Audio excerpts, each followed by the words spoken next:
Dear friends, अस्सलाम वालेकुम। कैसे हैं? उम्मीद है खैरियत से होंगे। जितने भी पाकिस्तान अफेयर्स के पास्ट पेपर्स हैं उनको हम डिस्कस करेंगे, उनके क्वेश्चंस किस तरह से डिकोड करते हैं और उन क्वेश्चंस के क्या आंसर्स बनेंगे, हम उन पे बात करेंगे। तो इसीलिए जो पहला क्वेश्चन है, give an account of evolution of Muslim society in the subcontinent. ये क्वेश्चन है, लेकिन इसमें एक टाइम बार दिया गया है कि इस सवाल में आपने जो डिस्कस करना है इस टाइम बार के हवाले से ही डिस्कस करना है। इस टाइम बार से ना आगे जाना है हमें, ना पीछे जाना है। तो इसी हवाले से 1206 से 1526 तक ये कौन सी एरा है, आप बताइए। दिल्ली सल्तनत, यानी कि मुस्लिम रिवॉल्यूशन दिल्ली सल्तनत में किस तरह से हुई, मुस्लिम्स किस तरह से फ्लोरिश हुए, उनकी सोसाइटी किस तरह से डेवलप हुई, ये सारी चीजें हमने डिस्कस करनी है। सबसे पहले क्या करेंगे, आंसर। उसमें हम इंट्रोडक्शन लिखेंगे। इंट्रोडक्शन में हमने जो फोकस करना है वो दिल्ली सल्तनत को ही फोकस करना है, लेकिन उससे पहले और उसके बाद जो डेवलपमेंट हुई है उसके बारे में भी हमें कुछ ना कुछ बताना जरूर है।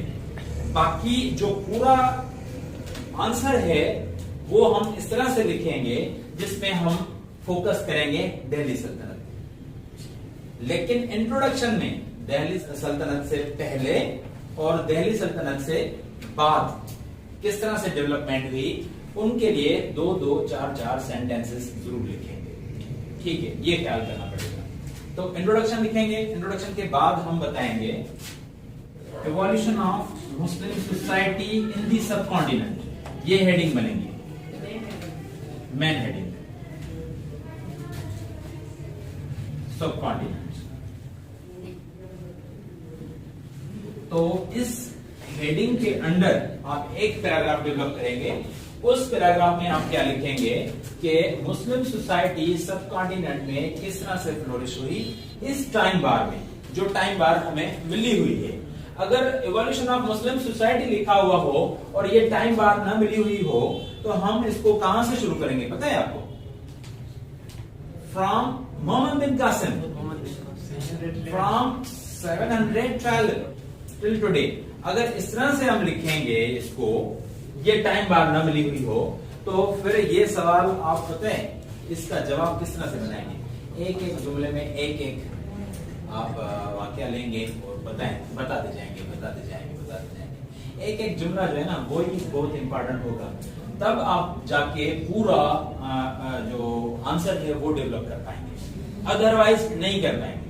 ठीक है, तो Muslim evolution of Muslim society in the subcontinent ये बताएंगे। उसके बाद आप फोकस करेंगे दिल्ली सल्तनत।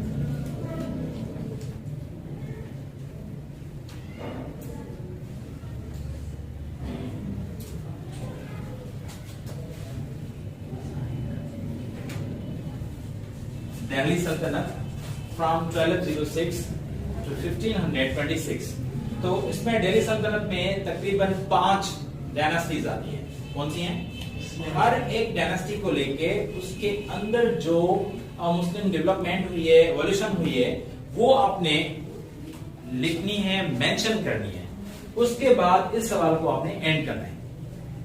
तकरीबन आप एक आधे से पौने पेज तक इंट्रोडक्शन बनेगा, उसके बाद एक पेज पे हो सकता है, एक पेज पे ये पैराग्राफ बने, उसके बाद 5 से 6 पैराग्राफ इस पे बनेंगे, क्योंकि एक पैराग्राफ में कम से कम आपने एक डायनेस्टी को डील करना है। ठीक है, तकरीबन 5 पैराग्राफ ये बनेंगे, 6वां, 7वां, 8वां जो पैराग्राफ होगा वो होगा कंक्लूजन का। और क्वेश्चन का जो आंसर है वो कितने पेजेस पे मुश्तमिल होना चाहिए, वो तकरीबन 5 to 7। ये डिपेंड करता है राइटिंग स्पीड पे, इसकी राइटिंग स्पीड किस तरह से है। राइटिंग स्पीड का बहुत ही ज्यादा रोल होता है इन कॉम्पिटिटिव एग्जाम्स में। 3 घंटे सबको मिलते हैं, कोई 3 घंटे अच्छी तरह से यूटिलाइज करता है और कोई सोच सोच के रुक रुक के लिखता है। जब कोई रुक रुक के लिखेगा, सोचेगा ज्यादा और लिखेगा कम, तो मेरे ख्याल में उसके नंबर भी कम आएंगे, क्योंकि लिखेगा तो कम ना, तो इसीलिए सोचना भी है स्पीड से और लिखना भी है स्पीड से। ये किस तरह से मुमकिन हो सकता है? वो इसी तरह से मुमकिन होगा जब आप इन सारे क्वेश्चंस के आंसर्स पे प्रैक्टिस करते रहेंगे और रोजाना की बुनियाद पे प्रैक्टिस करते रहेंगे। तब तक आप में इंप्रूवमेंट नहीं आएगी जब तक आप प्रैक्टिस नहीं करेंगे। ठीक है, तो उसके बाद दिल्ली सल्तनत, दिल्ली सल्तनत की जो पहली डायनास्टी थी वो कौन सी थी? Slave dynasty. उसके बाद खिलजी डायनास्टी, उसके बाद डायनास्टी, उसके बाद सैयद डायनास्टी, उसके बाद लोधी डायनास्टी, उसके बाद मुगल एरा शुरू हो जाती है। लेकिन मुगल एरा के बारे में हमें नहीं बात करनी, क्योंकि ये खुद कह रहे कि 1526 तक आप बताएं बस। ठीक है, ये पांचों डायनास्टी, उनमें जो मुस्लिम डेवलपमेंट हुई है उनके बारे में आपको बताना है कि वो किस तरह से मुस्लिम डेवलपमेंट हुई है, यानी कि मुस्लिम सोसाइटी किस तरह से फ्लोरिश कर पाई इन सालों में। मेरे ख्याल में सवाल का आंसर किस तरह से बनेगा वो आपको पता चल गया। अभी आपको इस क्वेश्चन को अटेम्प्ट करने के लिए दिल्ली सल्तनत के अंदर जितनी भी मुस्लिम डेवलपमेंट हुई है वो आपको याद करना पड़ेगा। उसके बाद आप अच्छी तरह से ये सवाल लिख पाएंगे और आखिर में कंक्लूजन होगा। कंक्लूजन भी तकरीबन आधे पेज से कुछ ज्यादा लिखते हैं या कभी कभी एक फुल पेज भी हो जाता है कंक्लूजन। और इसके लिए टाइम भी आपको बताता चलूं कि टाइम कितना होगा। एक आंसर के लिए आपके पास 35 मिनट तक है। कितने? 35 मिनट, यानी कि 35 मिनट्स में आपको एक सवाल अटेम्प्ट करना है। उसके हिसाब से अगर हम देखेंगे तो 4 क्वेश्चंस आप अटेम्प्ट कर पाएंगे।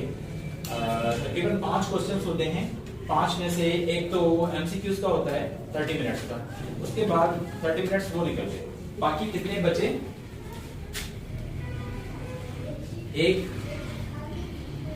एक आवर, दूसरा आवर और तीसरा हाफ आवर। तो ये कितना बनता है? 150 वर्ड्स। 150 वर्ड्स को अगर हम डिवाइड करें 4 में, क्योंकि जो सब्जेक्टिव क्वेश्चंस हैं या सब्जेक्टिव आंसर्स जो हैं उनमें क्या होगा कि 37 पॉइंट समथिंग 37 मिनट्स, यानी कि आपको 37 मिनट्स मिलेंगे एक क्वेश्चन के लिए। 2 मिनट्स में इसीलिए कम कर रहा हूं इसमें, इसीलिए इसका जो मेन सबब है वो ये है कि आप उस सवाल की हेडिंग्स देखेंगे, उसका पूरा जो पैटर्न है, जिस तरह से आपने अटेम्प्ट किया है वो रिव्यू तो करेंगे आप। 1 या 2 मिनट रिव्यू करने में भी चले जाते हैं। तो इसी हवाले से आपके पास 35 मिनट से 35 मिनट्स में आपने 5 से 7 पेजेस तक लिखना है। तो 5 से 7 पेजेस तक यही बनता है जितना मैं आपको बता रहा हूं। Question number 2। ये सवाल जो है वो देखने में तो स्पेसिफिक लग रहा है, लेकिन टेक्निकली ये स्पेसिफिक नहीं है, जनरल। ये पूछ क्या रहा है? ये पूछ रहा है कि what is the significance of law resolution in the history of freedom. तो आप ये बताएं कि लाहौर रेजोल्यूशन की अहमियत क्या है? बहुत ज्यादा अहमियत। किस तरह से? पाकिस्तान बना, जो पाकिस्तान बना वो कौन से स्टेप से बना? तो यही स्टेप था ना लाहौर रेजोल्यूशन। कब हुआ था? 3 मार्च 1940। ठीक है, तो इस सवाल को आप अगर अटेम्प्ट करेंगे तो आप किस तरह से करेंगे?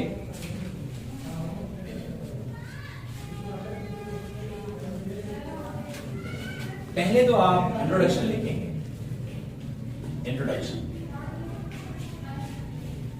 इंट्रोडक्शन के बाद आप क्या लिखेंगे? नहीं, सिग्निफिकेंस नहीं लिखेंगे। आप ये बताएंगे कि लाहौर रेजोल्यूशन है क्या? What is student Lahore resolution? इसके बारे में आप लिखेंगे कि व्हाट इज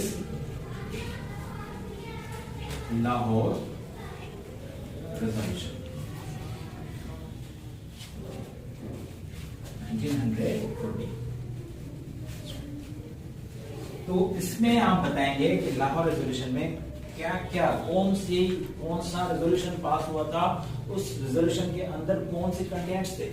ये बेसिकली एक ड्राफ्ट था जो बेस बना पाकिस्तान बनने का। तो इसीलिए इस डॉक्यूमेंट की बहुत ज्यादा हिस्टोरिकल इंपॉर्टेंस है हमारी हिस्ट्री ऑफ फ्रीडम मूवमेंट में। जो फ्रीडम मूवमेंट थी वो पाकिस्तान फ्रीडम मूवमेंट थी, और किसने स्टार्ट की थी? मुस्लिम्स ने। किसने स्टार्ट की थी फ्रीडम मूवमेंट? मुस्लिम्स ऑफ सब कॉन्टिनेंट। और ये फ्रीडम मूवमेंट, इसमें एक फोर्स डेवलप हुआ, एक तंजीम बनी ऑल इंडिया मुस्लिम लीग, जिसने स्ट्रगल चलाई। उस स्ट्रगल से हमें आज पाकिस्तान मिला। ठीक है, तो लाहौर रेजोल्यूशन के बारे में बताना है कि क्या है, तो उसके बारे में बताएंगे। उसके बाद आप लिखेंगे कि सिग्निफिकेंस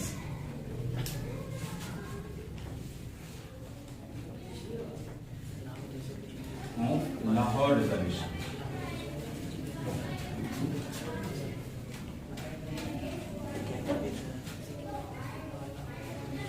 एक नया मुल्क मिला हमें, क्रिएशन ऑफ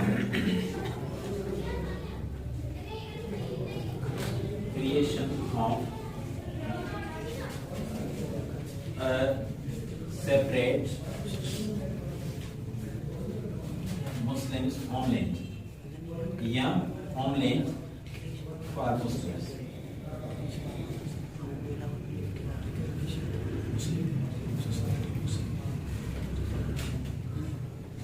ऑफ सब कॉन्टिनेंट।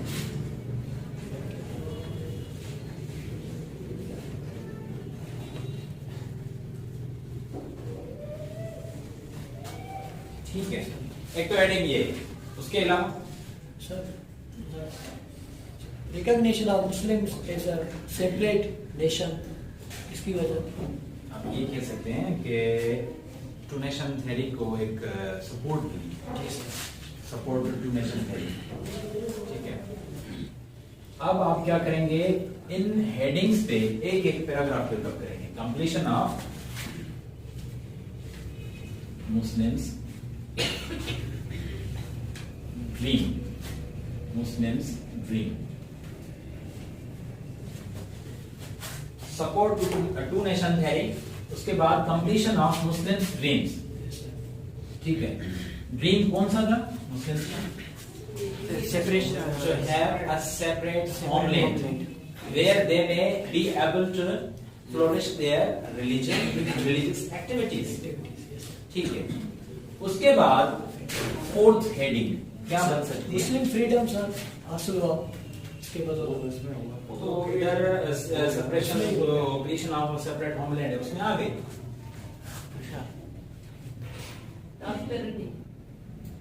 नहीं, उसके बाद कांग्रेस को ये भी पता चला कि now they are ready to get their own country. उनको ये पहले ये समझ रहे थे कि वो हमारे साथ रहेंगे, यूनाइटेड इंडिया में रहेंगे, लेकिन उन्होंने कह दिया कि हमें आपके साथ नहीं रहना, मुस्लिम्स को आपके साथ नहीं रहना। तो इसीलिए आप ये कह सकते हैं कि कांग्रेस का जो एटीट्यूड है मुस्लिम्स के साथ वो थोड़ा चेंज हुआ इस बात पे, और इनको ये भी पता चल गया कि ये अभी मानने वाले नहीं है, ये हमारे साथ नहीं रहेंगे, ये हमसे अलग हो जाएंगे। ठीक है, ब्रिटिशर्स ने भी कबूल किया कि इनको डिवाइड करना है, उसके बाद क्विट करना है। क्योंकि ब्रिटिशर तो क्विट करना चाहते थे, लेकिन एक बात थी, वो हम ये कह रहे थे कि divide and quit, then quit. पहले डिवाइड करें, उसके बाद क्विट करें। ठीक है,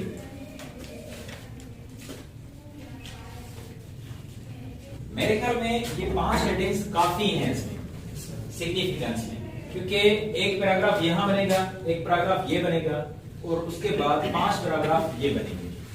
7 पैराग्राफ तो बन रहे हैं, तो ये 5 से 7 पेजेस में आ सकता है। तो लास्ट जो पैराग्राफ बनेगा वो होगा कंक्लूजन का। तो कंक्लूजन में आप लिखेंगे कि अगर लाहौर रेजोल्यूशन पास न हुआ होता तो पाकिस्तान न बनता। तो इस तरह की जो चीजें हैं वो आप कंक्लूजन में लिख सकते हैं।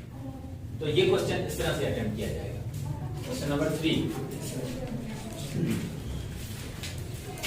evaluate the policies of evaluate the policies of the policies of the Cripps mission of the Cripps mission. To what extent To what extent were these policies were these policies favorable for the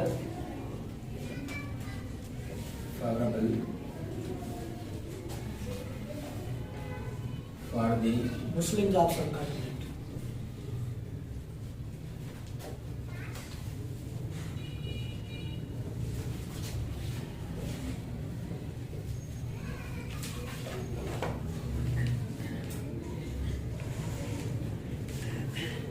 Muslims को ये था कि ये हमारे favour में नहीं है। Dominion status जो होगा उसमें आप क्राउन के अंडर काम करेंगे और उनमें जो कांग्रेस है वो कांग्रेस हमारे ऊपर हावी हो जाएगी और हमें उस तरह से काम करने नहीं देगी और हमारे जो राइट्स हैं वो वायलेट होंगे। और कौन से राइट्स थे वो? ये कहा गया था कि पाकिस्तान का कोई नाम ही नहीं था इसमें, ठीक है, पाकिस्तान के नाम की बात नहीं की गई, ठीक है। इसीलिए हम उस क्रिप्स मिशन को कैसे माने? तो evaluate policies of Cripps mission. To what extent were these policies favorable for the Muslims of subcontinent? वो फेवरेबल नहीं थे, मुस्लिम्स को फेवरेबल नहीं लग रहे थे। इंट्रोडक्शन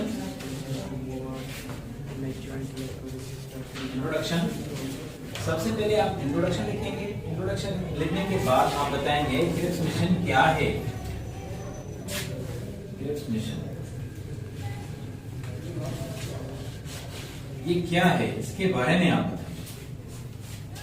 1 से 2 या 3 पैराग्राफ आपके बनेंगे। उसमें आप ये बताएंगे कि उसके बाद रिएक्शन ऑफ हिंदूज क्या था, reaction of Congress, reaction of Congress. उसके बाद इसके अंदर आप बताएंगे कि कांग्रेस इसको मानती थी या नहीं मानती थी। उसके बाद reaction of Muslims, reaction of all India Muslim league, reaction बताएंगे। उसमें आप ये जो पोर्शन ऑफ द क्वेश्चन है इसको आपने थोड़ा लेंथी करना है, उसमें डिटेल्ड चीजें बतानी है। कैलकुलेशन को सपोर्ट नहीं कर रही थी और पाकिस्तान की बात नहीं कर रहे थे और मुस्लिम्स को ये फीलिंग डेवलप हुई कि अगर ये क्रिप्स मिशन के थ्रू जो ऑफर्स कर रहे हैं, दे रहे हैं इनको, उनमें कांग्रेस फायदा लेगा लेकिन मुस्लिम्स का कोई फायदा नहीं होगा। तो इसीलिए रिएक्शन ऑफ मुस्लिम्स ये था कि हमें बहुत नुकसान होगा, हमारा जो ये कंसेप्ट है कि हमें एक अलहदा रियासत, मुल्क फॉर द मुस्लिम्स ऑफ सब कॉन्टिनेंट लेगा, वो नहीं मिलना।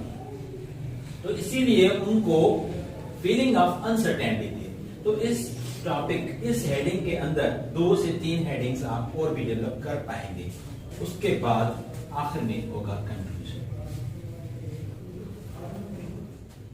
ये है आप